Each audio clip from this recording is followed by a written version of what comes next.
जैसा कि हम सभी जानते हैं कि जीवन में समस्या आना स्वाभाविक है, लेकिन कई बार तो हम उन समस्याओं को अपने मन में ही बना लेते हैं, जो वास्तव में होती ही नहीं हैं। ये काल्पनिक समस्याएं हमारी मानसिक शांति और संतुलन को बिगाड़ देती हैं। ज़्यादातर हमारे दिमाग की काल्पनिक समस्याओं का जन्म हमारी चिंता और डर से होता है। जब हम किसी सिचुएशन के बारे में बहुत ज़्यादा सोचने लगते हैं और मन ही मन नकारात्मक परिणामों की कल्पना करते हैं, तो ये समस्याएं हमारे जीवन में न जाने कहां से प्रकट हो जाती हैं। जैसे कि परीक्षा में अच्छे अंक लाने का डर, नौकरी खोने का डर, समाज में मानहानि का डर। ये सभी ऐसी समस्याएं हैं जो हमारे मन में घर कर लेती हैं और हमें असल में परेशान करती हैं। आइए समझते हैं इस छोटी सी कहानी के माध्यम से कि किस प्रकार हमारी मन की समस्याएं सिर्फ हमारे दिमाग तक ही होती हैं,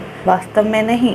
एक राजा ने बहुत सुंदर महल बनवाया और महल के मुख्य द्वार पर एक गणित का सूत्र लिखवाया और एक घोषणा की कि इस सूत्र से यह द्वार खुल जाएगा। साथ ही यह भी घोषणा करवाई कि जो भी इस सूत्र को हल करके द्वार खोलेगा, मैं उसे अपना उत्तराधिकारी घोषित कर दूंगा। राज्य के बड़े बड़े गणितज्ञ आए और सूत्र देकर लौट गए। किसी को कुछ समझ नहीं आया। आखिरी दिन आ चुका था। उस दिन 3 लोग आए और कहने लगे, हम लोग इस सूत्र को हल कर देंगे। उसमें से 2 तो दूसरे राज्य के बड़े गणितज्ञ थे और अपने साथ पुराने गणित के सूत्रों की पुस्तक भी लाए थे। लेकिन एक व्यक्ति जो साधक की तरह नजर आ रहा था, सीधा साधा, वह कुछ भी अपने साथ नहीं लाया था। उसने कहा, मैं यहाँ बैठा हूँ, पहले इन्हें मौका दीजिए।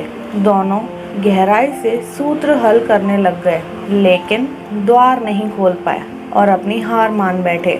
अंत में उस साधक को बुलाया गया और कहा गया कि आप सूत्र हल करिए। साधक ने आंखें खोली और सहज मुस्कान से द्वार की ओर गया। साधक ने धीरे से द्वार को धकेला और यह क्या, वह द्वार खुल गया। राजा ने साधक से पूछा, आपने ऐसा क्या किया? साधक ने बताया, जब वह ध्यान में बैठा था तो सबसे पहले उसके अंतर्मन से आवाज आई कि पहले ये जांच तो लें कि सूत्र है भी या नहीं, इसके बाद इसे हल करने की सोचेंगे। कई बार हमारे जीवन में भी ऐसे ही होता है। जीवन में कोई समस्या होती ही नहीं और हम अपने विचारों से उसे बहुत बड़ा बना लेते हैं। ज़्यादातर लोग कल्पनाओं में खोए रहते हैं और दुखी होते रहते हैं, लेकिन हमें यह समझना होगा कि इन काल्पनिक समस्याओं का कोई वास्तविक अस्तित्व नहीं होता है। वे केवल हमारे दिमाग की उपज होती हैं, जिसे हम सच मानने लगते हैं।